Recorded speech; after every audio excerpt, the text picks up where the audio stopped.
Jadi sobat daerah sekalian, siap-siaplah ya mengatur dan merancang semua skenario ini, karena 2022 dan 2024 jaraknya cuma 2 tahun dan pasti akan menjadi sebuah bridging bagi siapapun yang mengincar kursi DKI dan mengincar kursi RI 1. Sobat daerah sekalian, itu saja. Yang penting tetap di channel ini, karena di channel ini Anda akan dirayu, ditipu, dibaperin, dicecar, diuber pula di jalur khusus. Karena channel ini adalah channel yang mengancam, memeras, dan membenci. Jangan lupa subscribe, like, comment, and share. Yeah. Assalamualaikum warahmatullahi wabarakatuh, Sobat RH sekalian. Jumpa lagi kita di channel yang keren ini, Keren Cadas. Saya mengambil video ini sendiri ya, mudah-mudahan suaranya tidak ada masalah karena tidak ada orang lain ya. Ini untuk tayang besok tapinya. Di sini ada berita yang menarik, yaitu draft RUU Pemilu #2 Pilkada digelar lagi 2022 termasuk Jakarta. Ini melegakan ya bagi mereka yang mendukung atau menjadi pendukung Anies Rashid Baswedan. Tapi barangkali semua senang karena pilkada itu berarti akan ada perputaran ya, perputaran kekuasaan dan perputaran uang ya. Sebagaimana dilansir oleh CNN Indonesia. Coba kita bacakan ya. Jakarta, CNN Indonesia, draft revisi Undang-Undang Pemilu dan Pilkada yang masuk dalam program legislasi nasional prolegnas prioritas DPR 2021 mengatur tentang rencana pemilihan kepala daerah pilkada serentak selanjutnya, yaitu pada tahun 2022 dan 2023. Tidak seperti ketentuan di undang-undang sebelumnya, yang mana pilkada serentak di seluruh provinsi, kabupaten, dan kota digelar pada 2024 bersamaan dengan pemilihan anggota DPR, DPRD, DPD, dan Presiden. Merujuk pasal 731 ayat 2 dalam draft revisi Undang-Undang Pemilu yang diterima cnnindonesia.com, Pilkada 2022 akan diikuti oleh 101 daerah yang menggelar pilkada pada 2017. Provinsi DKI Jakarta termasuk di antaranya. Akan tetapi belum diatur tentang tanggal dan bulan pemungutan suara. Nantinya akan dibicarakan lebih lanjut antara KPU, Bawaslu, pemerintah, dan DPR jika draft revisi sudah disahkan menjadi undang-undang. Kemudian pasal 731 ayat 3 Pilkada 2023 akan diikuti oleh daerah yang menggelar pilkada pada 2018 ya. Bagi daerah yang baru saja menghelat pilkada 2020, maka baru akan kembali menggelar pemilihan pada 2027 mendatang. Ketentuan itu tertuang dalam pasal 731 ayat 1. Dalam draft revisi Undang-Undang Pemilu juga dijelaskan bahwa pilkada di tahun 2027 disebut dengan pemilu daerah.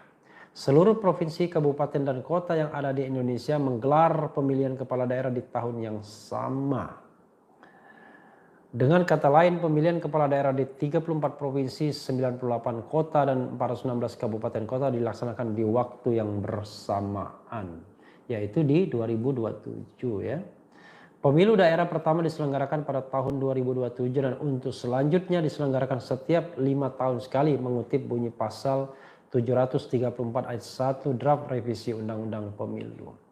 Bagi kepala daerah yang sudah habis masa jabatannya sebelum 2027, maka Kemendagri akan mengangkat penjabat kepala daerah dengan masa jabatan hingga 2027. Lalu diganti dengan kepala daerah hasil pemilu daerah 2027 diatur dalam pasal 735 draft revisi Undang-Undang Pemilu. Berikut daftar daerah yang akan menggelar pilkada 2022 mendatang. Wah, banyak sekali ya. Tapi kita bacakan provinsinya saja. Ada 7 provinsi, yaitu Aceh, Bangka Belitung, DKI Jakarta, Banten, Gorontalo, Sulawesi Barat, dan Papua Barat. Yang paling penting adalah di sini DKI Jakarta ya, yang tingkat intensitasnya akan sangat tinggi. Ya, Sobat RH sekalian, ya itu saja dari saya ya. Oh itu saja belum ya, belum dibahas ya. Itu tadi ya mengenai draft RUU Pemilu Pilkada digelar lagi 2022 termasuk di Jakarta. Jadi menarik ya, ketika digelar lagi di 2022 rupanya legislator atau konseptor undang-undang ini merasa tidak siap juga menggelar pilkada serentak di 2024 karena terlalu dekat dengan proses pemilu 2024, masih satu rangkaian dalam tahun yang sama walaupun pada waktu yang berbeda, tapi tetap saja dianggap sulit. Kalau ditanyakan ke saya merasa not necessary untuk pilkada serentak di seluruh Indonesia itu, sobat era sekalian. Jadi agak aneh ya. Kenapa? Karena kepentingannya tidak ada sesungguhnya ya. Harusnya pilkada itu dibarengkan dengan pemilihan DPRD-nya. Jadi agar dia menjadi satu waktu yang sama. Jangan pemilihan kepala daerahnya kapan, pemilihan DPRD-nya kapan begitu. Jadi harusnya di tahun yang sama. Nah, kalau mau diserempakkan harusnya ya, yang diserempakkan itu diserentakkan cukup pemilihan gubernur dan wali kota, bupati wali kota di provinsi yang sama. Itu ada hubungannya. Tapi kalau di tempat lain tidak ada kaitannya sesungguhnya. Hanya masalahnya adalah karena pilkada kita makin sentralistik, tidak membuka peluang-peluang untuk potensi di daerah, kepemimpinan daerah, ya, inisiatif lokal, maka akhirnya setiap pilkada urusan terbesarnya adalah urusan dengan pemerintah pusat atau dengan partai politik di tingkat pusat. Padahal harusnya kalau memang betul-betul kepala daerah itu yang dicari adalah pemimpin lokal, ya biarkanlah daerah harusnya ya. Tapi ternyata tidak demikian. Itu satu hal ya. Hal lain yang ingin saya bahas adalah mengenai 2022 yang tadinya saya berpikir bahwa tidak akan dilaksanakan, tapi ini belum ya, ini kan baru draft. Tidak akan dilaksanakan karena ingin mengganjal Anies Baswedan. Tapi jangan lupa, pemilihan di 2022 itu tidak hanya DKI tapi 7 provinsi ya semuanya, 76 kabupaten dan 18 kota. Jadi kalau mengorbankan ini hanya untuk seorang Anies Baswedan, hanya untuk mengganjal Anies Baswedan, bukan untuk Anies Baswedan ya, menurut saya kebangetan juga. Dan lagi pula rupanya pilkada-pilkada ini juga punya dampak, punya kepentingan juga yang berkuasa saat ini. Presiden Jokowi tentu dia punya kepentingan. Kenapa kepentingannya? Ya nanti coba kita hitung ya. Kepentingannya adalah pada tahun 2023 nanti, kalau tidak salah 2023 ya, saya nggak salah rasanya, 2023 ya benar, 2023 nanti itu akan ada pemilihan gubernur Jawa Tengah. Nah, saya membayangkan bahwa nanti Gibran Rakabuming akan didorong untuk menjadi calon gubernur. Now or never. Karena kalau tidak di 2023 mungkin tidak akan ada Gibran Rakabuming dalam pemilihan gubernur. Karena tentu kemampuan menjadi meteor ya itu berbeda antara Jokowi sang ayah dengan sang anak. Kalau sang anak kan lebih karena didorong, diangkat ya. Sehingga peluang Gibran adalah di 2023 kalau ingin maju sebagai calon gubernur Jawa Tengah. Dan kebetulan Ganjar Pranowo sudah 2 periode dan tidak akan lagi menjadi calon gubernur. Ganjar Pranowo akan menjadi tergantung karena 2023 dia akan nganggur. Kalau dia menganggur ada 2 kemungkinan. Kalau dia masih dipakai oleh Megawati Soekarno Putri atau oleh Jokowi, maka akan dicarikan jabatan di pemerintahan. Mungkin sekelas menteri agar dia tetap berkibar seperti Risma ya. Berkibar untuk dianggap menghadang Anies Baswedan dalam pemilihan gubernur DKI 2022, paling tidak begitu. Karena itu dia akan diangkat untuk menteri kalau proyeksinya adalah untuk calon presiden.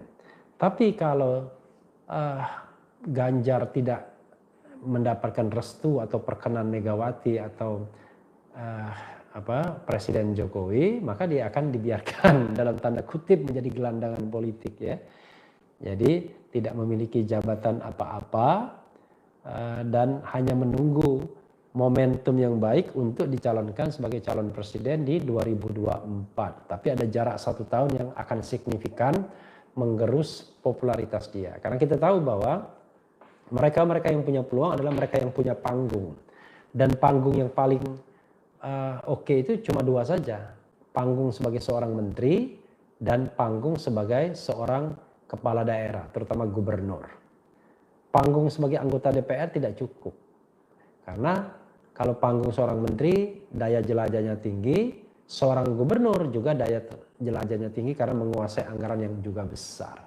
Seperti Ganjar Pranowo misalnya, walaupun menjadi kepala daerah di daerah atau Ridwan Kamil, tetapi selalu memberikan kesempatan, mencari kesempatan ya untuk tampil di level nasional dengan berbagai sarana yang ada dan kemampuan tentunya ya. Kalau Anies Baswedan dengan sendirinya karena menjadi gubernur DKI ya tetap akan beredar di level nasional karena pemberitaan tentang kebijakan Jakarta dan gubernur DKI itu adalah berita-berita yang levelnya selalu akan menasional ya, tidak lokal. Jadi sobat era sekalian, ini jauh lebih fair kalau diadakan pilkada di 2022. Maka skenarionya adalah sederhana. Anies Baswedan akan maju lagi, akan diperhadapkan dengan mungkin Risma ya, Tri Risma hari ini. Kalau popularitasnya dia menanjak, tapi kalau tidak ya harus dicarikan lawan lainnya. Mungkinkah Basuki Cahayapurnama lagi? Ya tidak ada yang tidak mungkin di dalam politik ya. Tetapi kalau melihat proyeksi atau proyeksi saat ini ya, maka sepertinya Ahok tidak disiapkan lagi ya untuk bertarung di Pilkada DKI 2022. Tetapi ya who knows, karena Ahok terganjal dengan hukuman ya. Oh iya, dia nggak bisa karena dia belum bebas 5 tahun. Jadi sudah kita lupakan Ahok. Kecuali undang-undangnya berubah. Nggak bisa karena ini adalah putusan Mahkamah Konstitusi ya yang mengatakan harus ada jeda 5 tahun sejak dia bebas. Dan untuk 2022 Ahok tentu belum 5 tahun ya bebasnya karena dia baru bebas kalau tidak salah kan tahun lalu ya 2019. Jadi dia baru bebas 2024. Nah 2024 pun kita lihat pada saat pencalonan ya kan dia tidak bisa juga. Tapi kita lihat regulasi di presiden apakah ada jangka waktu 5 tahun itu. Tapi untuk kepala daerah sudah ada putusan MK. Jadi lupakanlah Ahok ya. Hanya ada Risma hari ini yang akan menghadang Anies Baswedan. Tapi calon lainnya sangat mungkin adalah AHY ya. Ridwan Kamil tidak mungkin ya mengorbankan jabatannya. Ganjar Pranowo sudah 2 kali masa jabatan dan tidak mungkin juga. Kemudian siapa lagi? Sandi Uno sangat mungkin ya kalau dia berminat untuk juga cawe-cawe di pemilihan gubernur DKI 2022 walaupun kalau kita lihat ya mungkin Sandi jauh lebih nyaman dan aman tetap menjadi menteri. Barangkali ketika dia tidak jadi menteri, barangkali dia mau bertarung di Pilkada DKI juga melawan Anies Baswedan, tetapi ketika sudah jadi menteri ini not necessary anymore ya, karena energi yang dikeluarkan akan sangat besar. Apalagi kalau Sandi juga mengintip peluang untuk 2024, jabatan menteri itu more than enough karena Sandi dipandang bukan orang yang membahayakan dalam tanda kutip ya kan. The common enemy of pendukung Jokowi ini kan Anies Baswedan ya. Bukan Sandi Uno, bukan juga Prabowo. Prabowo tidak dianggap paling potensial ya. Tapi Anies Baswedan. Itulah sebabnya misalnya buzzer-buzzer menyerang Anies Baswedan terus-menerus ya. Paling Tri Risma hari ini. Nah, AHY bisa juga, AHY menjadi satu paket dengan Anies Baswedan sebagaimana saya pernah sampaikan dalam video sebelumnya, satu paket. Dan kalau AHY tidak kerekrut dalam gerbong di 2024 ya, maka dia punya peluang untuk menjadi Gubernur DKI menggantikan Anies Baswedan seandainya Anies bertarung di Pilpres dan mengundurkan diri sebagai gubernur. Tapi kalau dia tidak mengundurkan diri dan tidak ada aturan yang mengharuskan mengundurkan diri sebagaimana Jokowi tidak mundur ketika bertarung di Pilpres 2014, maka paling tidak kalau Anies terpilih maka AHY akan menjadi menjadi gubernur. Sangat mungkin kan? Jadi skenario itu sangat mungkin. Atau AHY pun mengincar jabatan sebagai salah seorang menteri di kabinet 2024 siapapun yang terpilih. Untuk menjadi wakil presiden ya mungkin saja. Tapi untuk menjadi calon presiden mungkin masih sangat terlalu muda dan perlu kematangan berpolitik lagi ya. Karena usia AHY kalau kemarin 40 tahun pada saat 2018 kalau tidak salah ya, 2018 dia baru berusia 40 tahun. Maka tahun 2024 akan berusia 46 tahun. Sebenarnya ya lumayan ya, karena Barack Obama kalau tidak salah terpilih pada usia 46 tahun juga. Tapi ingat, tradisi politik Amerika kan jauh lebih mapan, lebih matang dibandingkan tradisi politik Indonesia. Karena AHY sendiri kan sesungguhnya baru berpolitik sejak 2016 katakanlah ketika mencalonkan diri. Jadi jam terbangnya kalau ke 2024 baru 8 tahun ya. Tapi it's okay karena semua anak bangsa bisa menjadi calon dan itu terbukti dengan Presiden Jokowi. Dari Solo melesat ke Jakarta, dari Jakarta ke pentas nasional dan menjadi penguasa tertinggi presiden 2 periode berturut-turut. Sampai 2024, insya Allah sampai 2024. Jadi sobat era sekalian, siap-siaplah ya mengatur dan merancang semua skenario ini karena 2022 dan 2024 jaraknya cuma 2 tahun dan pasti akan menjadi sebuah bridging bagi siapapun yang mengincar kursi DKI dan mengincar kursi RI 1. Sobat era sekalian, itu saja.